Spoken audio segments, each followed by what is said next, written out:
Tribuners, bertemu lagi dalam podcast On The Spot bersama saya, pemimpin redaksi Tribun Jateng, Erwin Ardian.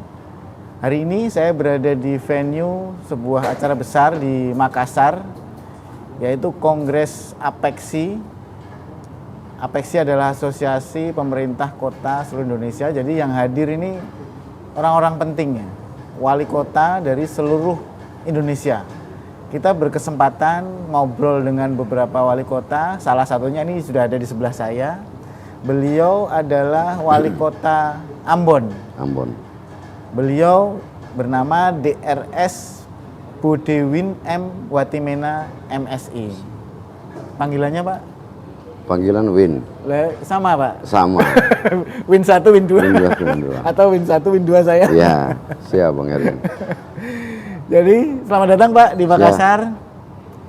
Kalau Ambon ke Makassar kan jalur transit ya Pak ya, sudah sering ya, udah apa? Sering. Punya langganan makanan apa Pak di Makassar? Ya, yang pasti coto Makassar. Coto ya? Ya, coto, palu basah. Nah itu, palu basah. Betul. Ikan bakar. Ya, ikan itu, ikan kotak itu tuh. Oh iya. Jadi Tribuners, hari ini tadi di APEKSI ada sesuatu yang istimewa. Iya. Ada 3 baca pres yang datang dalam hari yang sama, meskipun waktunya nggak bareng ya. Nggak bareng. Selisih sedikit tapi datang semua. Semua. Tadi ada Gubernur Jawa Tengah Ganjar Pranowo, kemudian ada Bapak Anies Baswedan, yang terakhir ada Pak Menhan Prabowo Subianto. Beliau tiga-tiganya ini disebut-sebut sebagai bakal capres yang akan ikut dalam pemilu tahun depan. Iya. Pak, tadi kan ikut ya? Iya, ikut. Kemudian tiga-tiganya paparan. Iya. Yang Bapak tangkap apa Pak dari 3 baca pres nih Pak?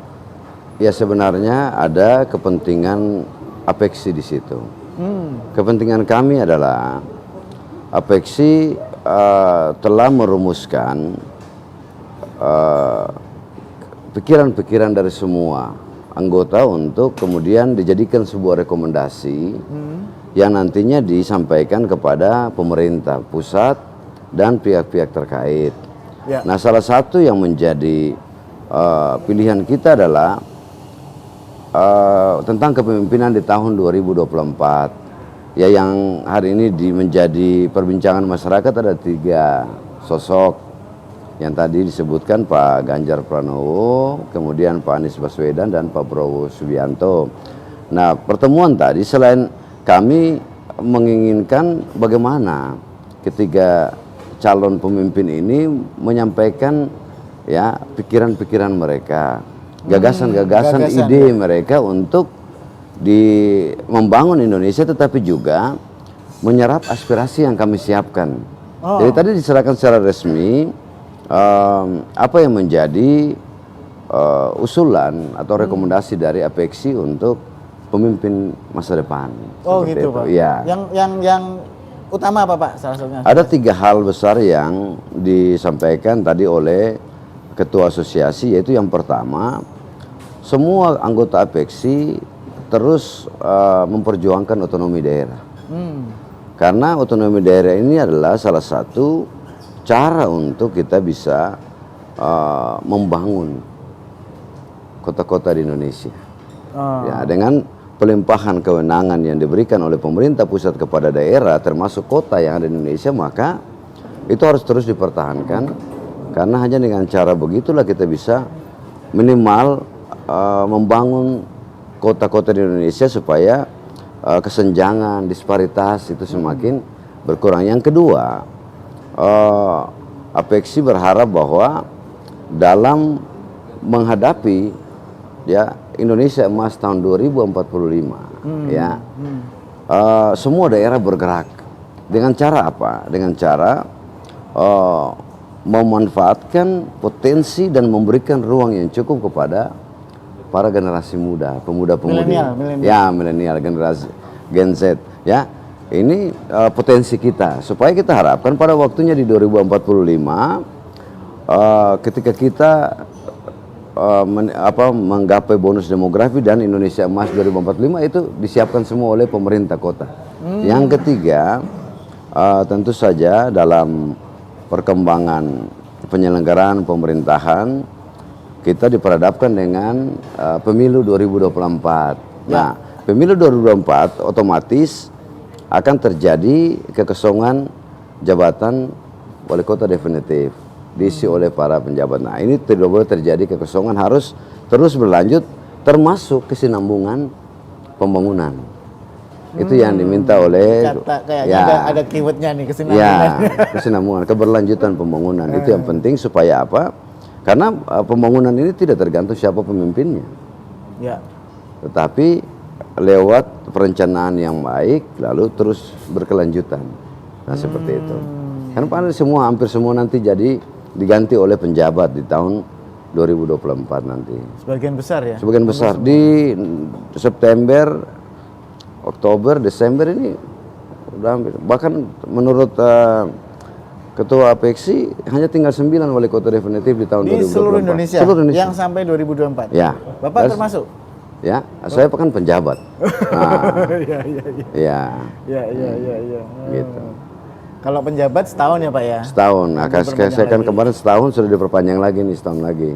Periode kedua Pak? Ya, kedua. Iya.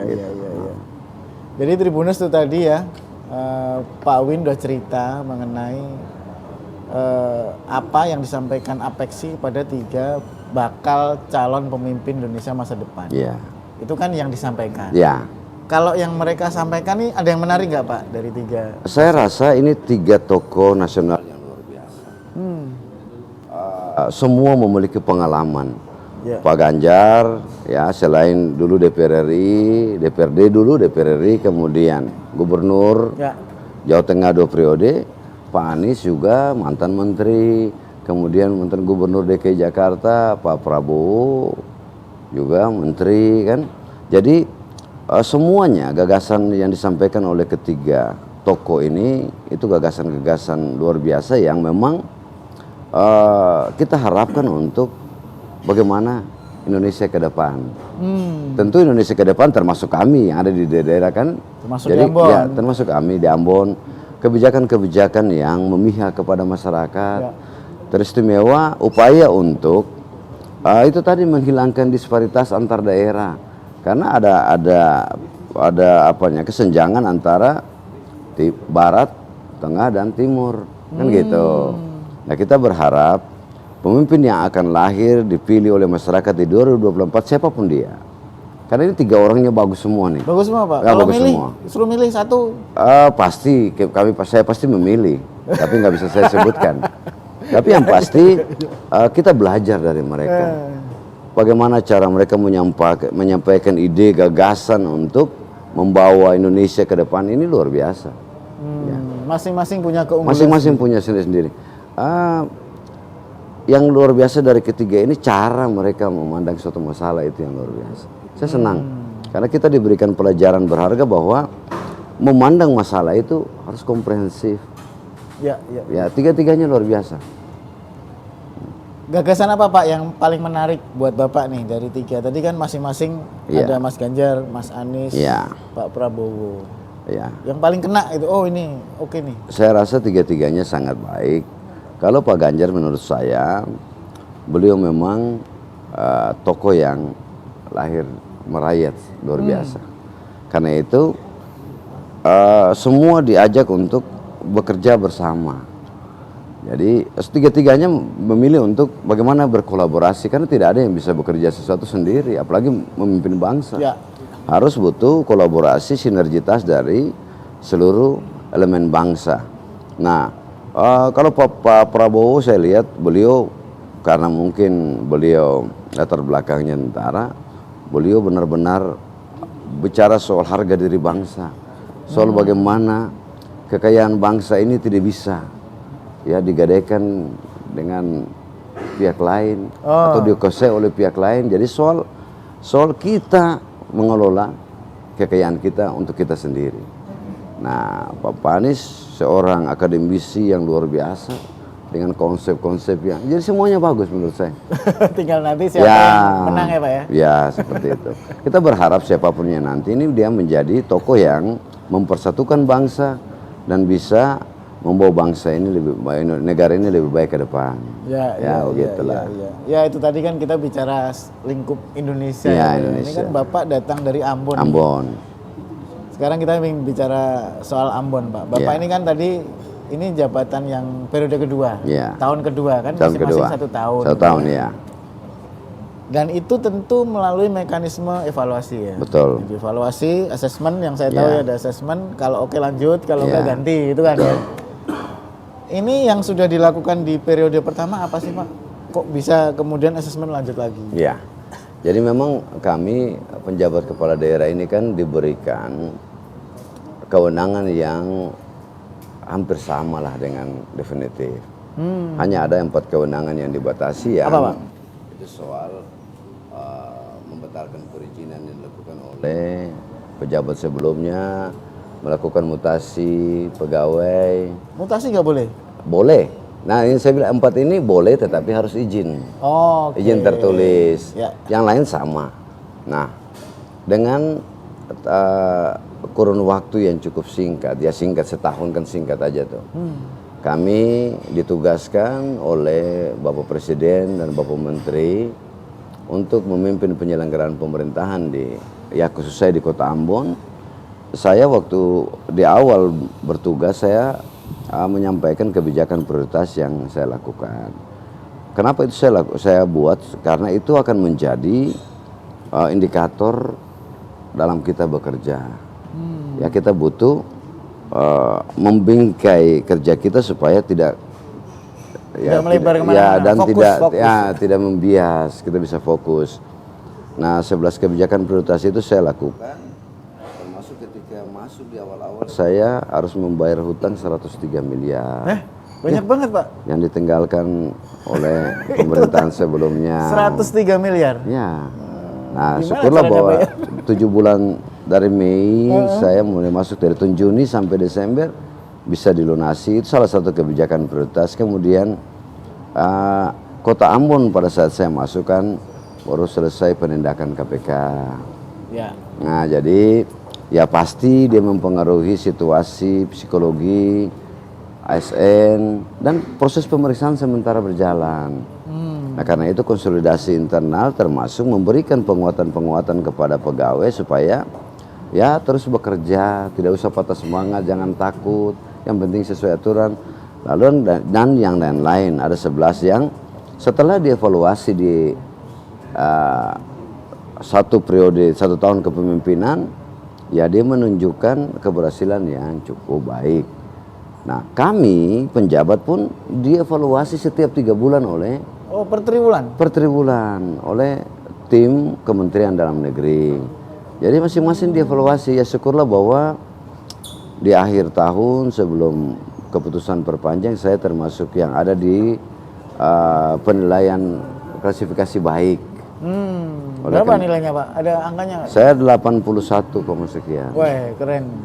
Jadi masuk di 8 terbaik. 8 terbaik. Kami dari 45 yang penjabat awal. Oh iya. Ya, dan mungkin penilaian lain yang dilakukan oleh Kementerian Dalam Negeri, Gubernur dan Pak Presiden ya kami diperpanjang untuk tahun kedua. Saya rasa seseorang diperpanjang atau tidak kan pasti ada penilaiannya. Ya. Dan indikator penilaian itu kami buat semua, kami penuhi. Iya. Jadi Pak Win ini kalau yang lain menjabat dapat sangu ini malah utang nih. Iya. Bayar utang. Nah itu yang tadi saya bilang, pemerintah nggak boleh berhenti, siapapun pemimpinnya kan. Karena itu walaupun itu hutang dari yang sebelumnya, tapi saya berkewajiban untuk membayar. Dan dalam berapa bulan tadi Pak lunas Pak? 7 bulan. 7 bulan lunas ya. Kalau enggak Tentu dikejar. dengan penghematan sana sini kan. Begitu. Kalau enggak dikejar-kejar debt collector loh. Iya. Jadi itu tadi periode kemarin. Iya. Kemudian setelah periode pertama berjalan, Iya. yang namanya orang bekerja itu kan tidak semuanya sempurna. Betul. Pasti ada PR-PR yang masih Iya. tertinggal. Apa kira-kira Pak yang Nah. harus dikejar nih? Ada beberapa persoalan atau permasalahan di periode pertama yang sudah kami lakukan, tetapi menurut saya belum maksimal. Ya, misalnya hari ini di Kota Ambon soal permasalahan sampah, ya memang sudah berusaha untuk kami minimalisir, tetapi belum maksimal. Ya kami terbatas dengan banyak hal, termasuk sarana prasarana pendukung, tapi tidak menjadi masalah. Itu terus kami lakukan. Nah, 11 kebijakan prioritas di awal, di 1 tahun awal itu sebagian kan sudah, misalnya bayar hutang lunas kan hilang dia, kan nggak mungkin saya bikin ya udah lega. Ada beberapa yang sudah selesai, yang progresnya sudah luar biasa. Nah, di tahun kedua bulan Mei kemarin saya meramu dalam 5 kebijakan prioritas saja.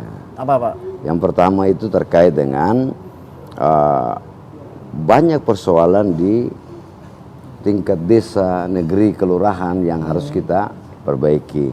Misalnya soal libatkan mereka dalam persoalan stunting, soal kemiskinan ekstrim, soal upaya pengenangan inflasi, ya soal yang lain yang mesti ramu secara baik supaya semua mengerti tugas dan tanggung jawab, termasuk pemanfaatan dana desa, ya tata kelolanya juga. Nah itu jadi kebijakan prioritas saya yang pertama adalah mengkonsolidasikan pemerintahan desa, negeri, kelurahan untuk ya melaksanakan tugas dan tanggung jawab, termasuk pelimpahan kewenangan pengelolaan sampah ke desa, negeri, kelurahan. Satu. Yang kedua, kemarin upaya untuk menata manajemen pengelolaan keuangan aset daerah, peningkatan PAD, ya itu terus kita lakukan, ya itu tidak bisa berhenti. Itu hal yang harus terus dilakukan. Kemudian yang ketiga, kita diperhadapkan dengan kebijakan strategis pemerintah pusat yang harus kita tuntaskan di daerah. Yang tadi saya sudah sampaikan, inflasi, stunting, kemiskinan ekstrim, ya dan lain-lain, itu masuk dalam kebijakan yang ketiga. Kemudian yang keempat, kita berupaya untuk mensinkronkan seluruh program kebijakan pemerintah kota dengan provinsi dan ini yang kadang susah Pak. Pusat, ya. Susah, kadang nggak sinkron nih. Ya. Apa Pak kiat-kiatnya? Saya rasa kalau bagi saya bukan soal siapa yang bekerja, siapa yang melaksanakan kegiatan itu. Bagi saya manfaatnya yang saya ingin dapatkan. Karena itu tidak boleh pemerintah dengan pemerintah ini ada nggak boleh. Ya. Rakyat yang jadi korban. Iya. Yang terakhir saya ada dengan tugas yang utama adalah memfasilitasi penyelenggaraan pemilihan umum dan pemilu kada tahun 2024. Yaitu salah satu tugas utama penjabat kepala daerah. Tahun depan ya. Sukses enggaknya kan? Ya tergantung apa yang kita buat kan gitu. Jadi itu ya Pak, mumpung tadi disinggung Pak, sesuai dengan tema kita kali ini kan koordinasi, konsolidasi dari pemerintah desa, negeri dan kelurahan terkait dengan ini sebenarnya program di semua daerah Pak. Semua daerah. Mengenai stunting dan kemiskinan. Itu kalau lebih terperinci lagi, bagaimana sih Pak cara mengkonsolidasikan ini Pak di Ambon? Iya, saya rasa stunting hari ini dan yang lain pun kita butuh kerja kolaborasi, bersinergi. Karena itu kalau pemerintah kota hanya bekerja sendiri tidak akan berhasil. Karena kita butuh dukungan dari seluruh pemangku kepentingan yang berkaitan dengan itu. Nah, stunting ini kan kita bicara soal gagal tumbuh. Ya, anak-anak yang tidak pertumbuhannya terhambat dan tinggi tidak sesuai dengan usianya. Nah, yang kita lakukan hari ini adalah kita berupaya untuk mengatasi anak-anak stunting yang udah stunting nih. Yang sudah terlanjur. Sudah terlanjur. Nah, padahal yang mesti kita lakukan adalah kita tangani yang sudah terlanjur, tetapi kita berupaya untuk jangan sampai yang lahir baru stunting lagi. Ya calon. Karena itu upaya penanganan stunting yang dilakukan oleh pemerintah Kota Ambon, kita mulai dari anak-anak remaja putri. Jadi dari remaja putri dikasih tablet tambah darah, ya. Nah kemudian konseling pranikah. Jadi pada saat mereka mau menikah, kita ya ada bimbingan, ada pick air kita, ada banyak. yayasan-yayasan ini kita gunakan untuk membimbing anak-anak remaja putri supaya jangan nikah dini. Karena itu berpengaruh Ya, besar ya. stunting. Kemudian nanti kalau sudah menikah terjadi proses kehamilan, didampingi, dikasih susu, makanan tambahan untuk ibu hamil. Supaya pada saat melahirkan anaknya tidak stunting, ya sehat. Nah, bahkan kami sampai pada mewajibkan seluruh pimpinan OPD lingkup pemerintah Kota Ambon untuk menjadi orang tua asuh stunting. Jadi kami menyumbang setiap bulan. Ya 150.000 kami sumbang untuk dari anggaran pemerintah ya? Anggaran kami pribadi. Oh gitu? Dari gaji kami. Oh gitu Pak? Iya. Berapa orang? Banyak Pak? Banyak. Jadi yang eselon 2, saya 150.000, kemudian 100, kemudian 50 eselon 4. Setiap bulan kami sumbang untuk membeli makanan tambahan untuk penderita stunting. Gitu. Jadi bukan hanya program tapi ini langkah real ya yang dilakukan langsung potong gaji. Langsung potong gaji. Nah ini yang saya bilang tadi, konsolidasi dengan pemerintah desa, negeri, kelurahan adalah supaya kan ada kewajiban mereka juga untuk menggunakan dana desa bagi penanganan stunting, inflasi dan sebagainya. Ini yang kita muarakan supaya tidak terjadi ya mau dibilang apa ya tumpang tindih atau apa namanya lah.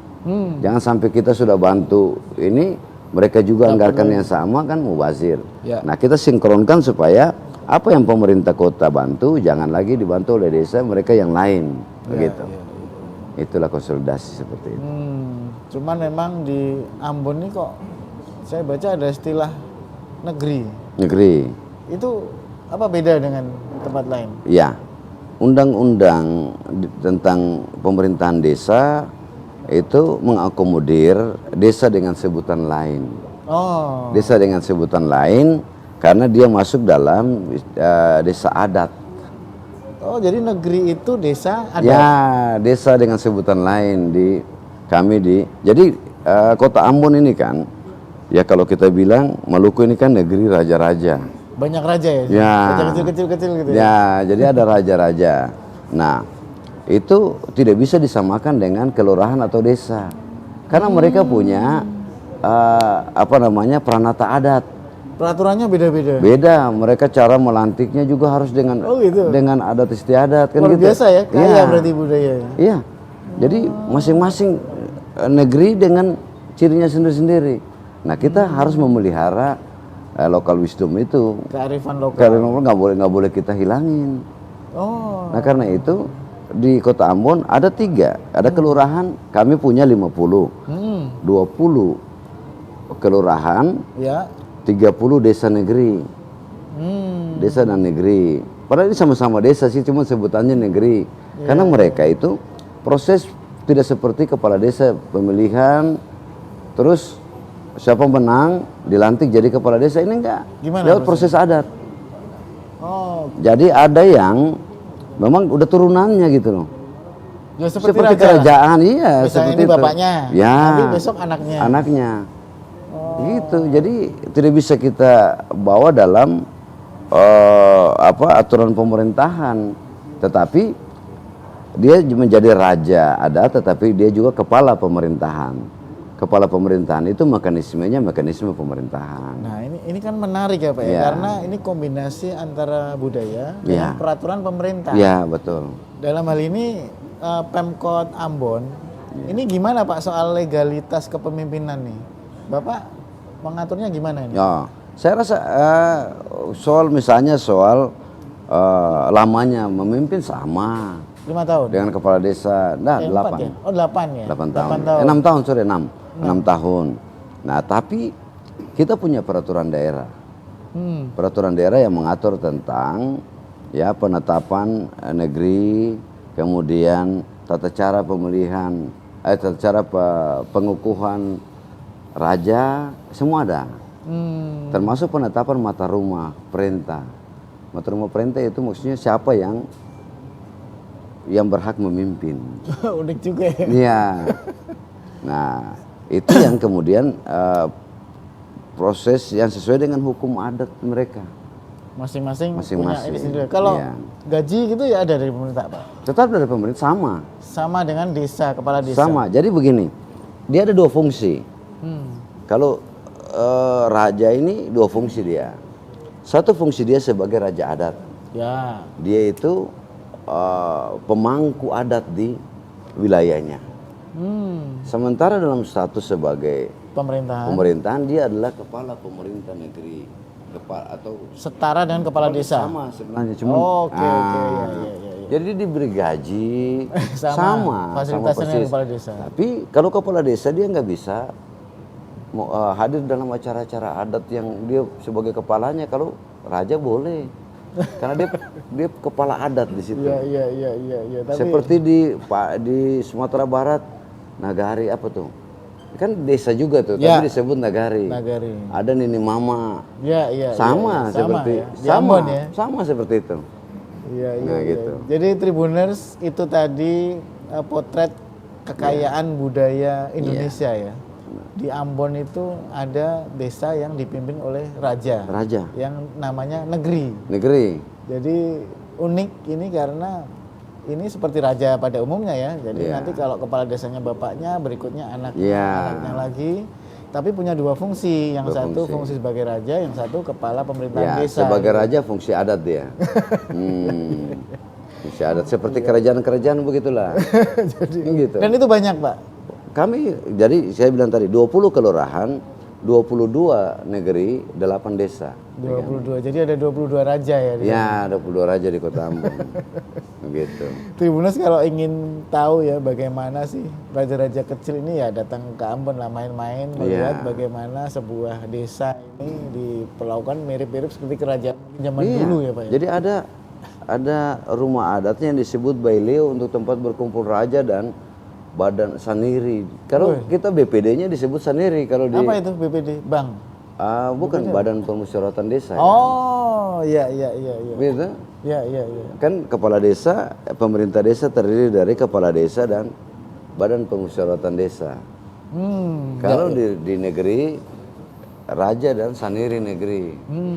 Saniri itu diangkat dari kumpulan-kumpulan Tokoh-tokoh. kecil di satu negeri nih. Ada kumpulan-kumpulan kecil yang disebut dengan soa. Nanti panjang kalau kita ngomong itu. Dan mesti butuh penjelasan. Tapi menarik memang ini. Tapi itulah kearifan lokal Ya, kami di Kota Ambon yang harus kami jaga. Ya seperti itu. Iya. Tadi sudah disinggung stunting Pak. Ya.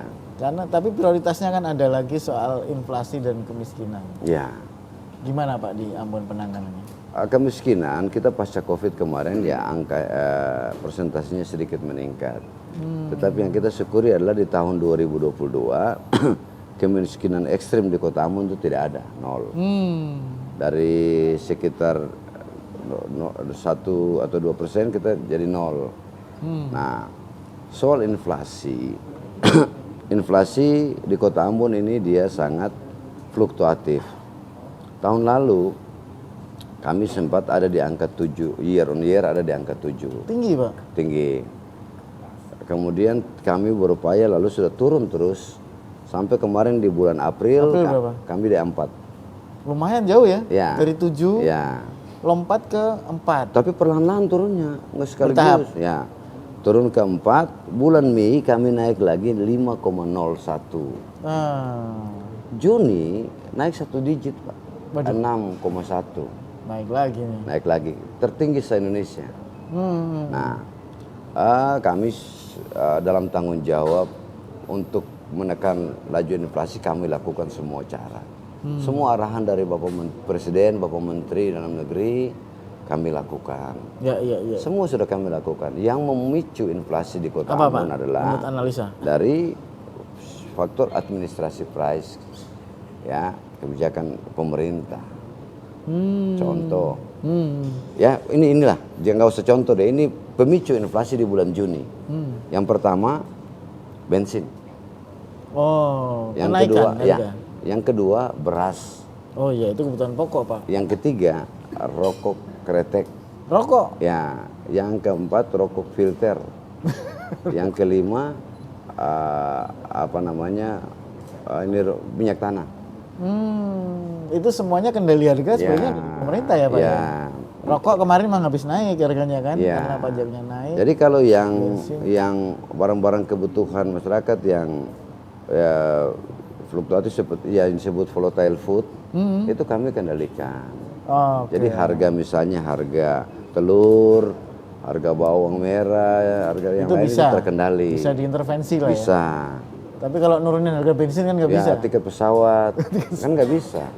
Tapi kami juga tidak tinggal diam. Kami sudah berkoordinasi dengan maskapai penerbangan.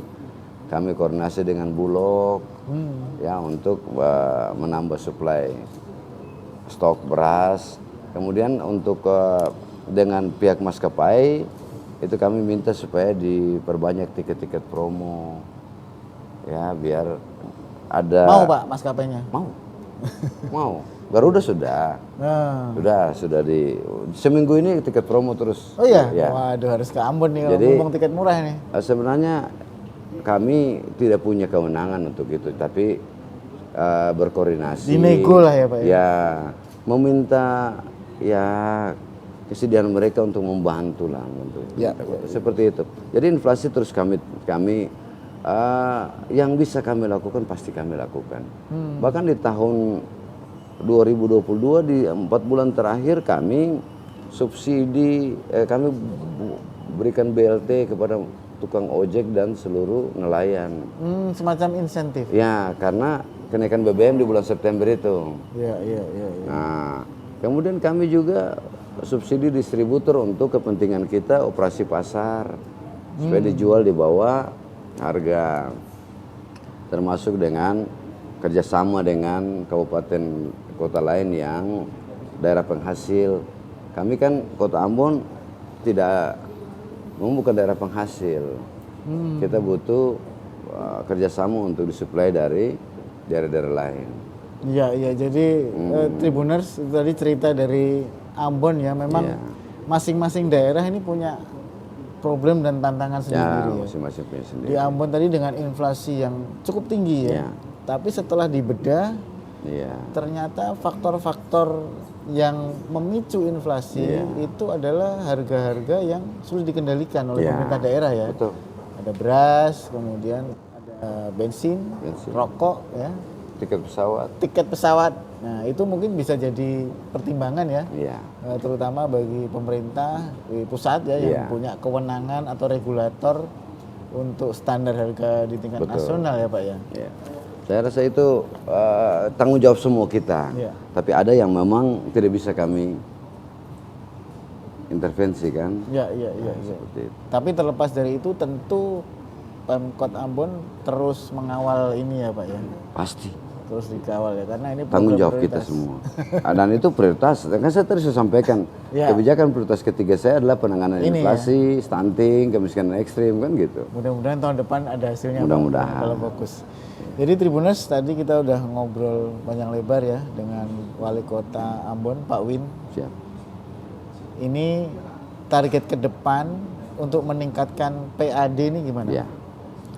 Saya rasa peningkatan PAD mesti menjadi concern dari seluruh pemerintah. Karena apa? Tujuan dibuatkan otonomi daerah ini adalah salah satunya adalah untuk menciptakan kemandirian daerah. Kemandirian itu bisa terjadi kalau terjadi kemandirian fiskal. Jadi daerah tidak bisa saja berharap dari transfer pemerintah pusat, tetapi harus memaksimalkan, mengoptimalkan potensi-potensi yang dimiliki supaya dapat menghasilkan bagi PAD. Nah, saya masuk dengan PAD Kota Ambon realisasi tahun 2021 153 sorry. 153 miliar tahun 2021. Di 2022 akhir kami sudah mencapai 176. Berapa persen tuh naiknya? Terjadi peningkatan sekitar 20 miliar lebih. Lumayan lah ya. Tahun ini kami targetkan 200 miliar. Memang hari ini kita sudah dibatasi dengan kewenangan. Iya kan? Bahkan ada beberapa potensi retribusi yang sudah dialihkan ke provinsi.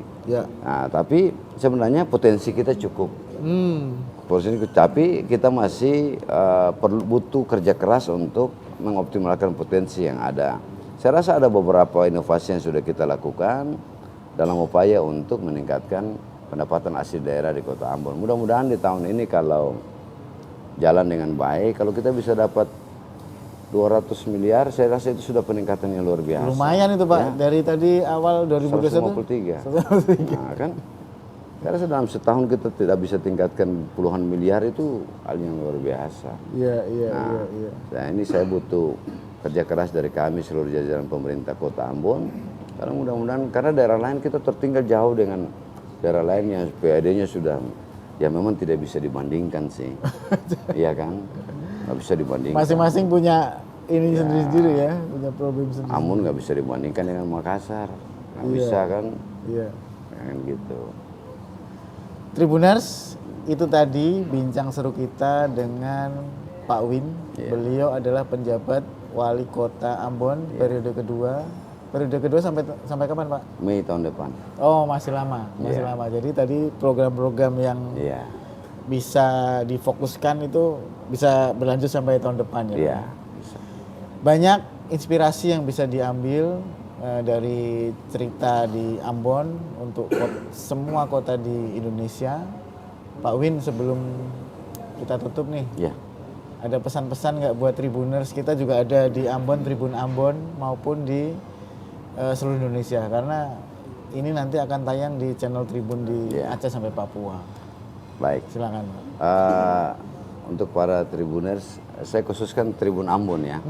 Tribun Ambon ini ya, Pak Erwin luar biasa. Mengupas tuntas persoalan di Kota Ambon. Benar.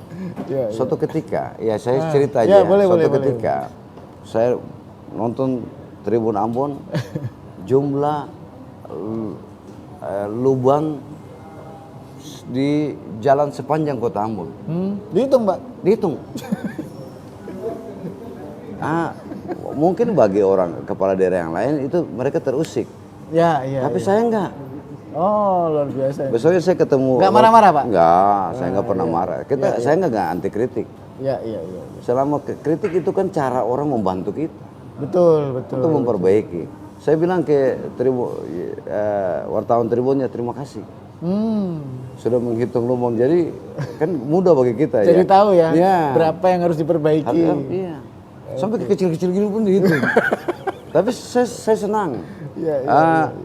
Nah, dari situ kita semua terpacu untuk memperbaiki kan. Iya. Kalau tidak disuarakan, tidak disampaikan, kita pikir aman-aman aja. Jadi yang menjadi kewenangan kota kita segera perbaiki, yang menjadi kewenangan pusat, provinsi kita surati lalu diperbaiki. Sesuai peran masing-masing. Dan itu hasil dari kerja Tribun. Nah, hubungan dengan Tribun luar biasa dan objektif, saya akui. Tribun ini sangat objektif, menyuarakan. Ya, kita butuh seperti itu. Nah, mudah-mudahan apapun yang dilakukan oleh Tribun bisa membantu kami pemerintah kota untuk ya terus memperbaiki lah. Kita nggak sempurna. Butuh masukan, kan gitu. Oke. Terima kasih sekali lagi Pak Win. Tribuners, tadi ngobrol seru kita dengan Wali Kota Ambon, penjabat Wali Kota Ambon, Pak Wins. Tadi begini-begini nih beliau 8 besar waktu asesmen di antara 45 daerah ya Pak. Yang kami yang tahap pertama. Dan lanjut di periode kedua. Semoga tadi program-program di periode kedua lancar semua Pak. Amin. Sehingga membawa Kota Ambon menjadi lebih mantap lagi. Iya, siap. Tribuners, demikian tadi bincang kita di podcast on the spot dari venue Apexi di Makassar bersama saya, pemimpin redaksi Tribun Jateng, Erwin Ardian. Sampai ketemu di podcast-podcast Tribun berikutnya dengan narasumber-narasumber yang menarik dan masalah yang aktual. Terima kasih Pak Win. Sama-sama Pak Win. Oke, terima kasih Tribuners. Sampai ketemu lagi. Salam Tribun. Terima kasih. Terima kasih Pak Win. Apex ini kan